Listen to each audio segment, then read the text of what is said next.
దేవుని ఎరగని స్థితిలోనే నిన్నెంతో ప్రేమించి దీవించిన ప్రభు, దేవుని ఎరిగి ఆయన్ని పిచ్చిగా ప్రేమించి ఆయనే ప్రపంచంగా చేసుకొని బ్రతుకుతున్నావు. ఆయన సంతోషమే నా జీవిత పరమావధి అన్నట్టు బ్రతుకుతున్నావు. ఇప్పుడు ఎందుకు వదిలేస్తాడు నిన్ను? అసలు పొరపాటును కూడా వదలడు.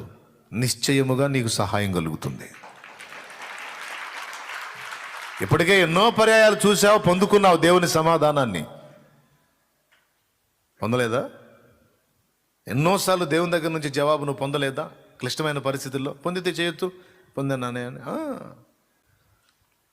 ఇంతకాలము కాచినవాడు ఇక నిన్ను మరచేనా, ఇంతవరకు నడిపించినవాడు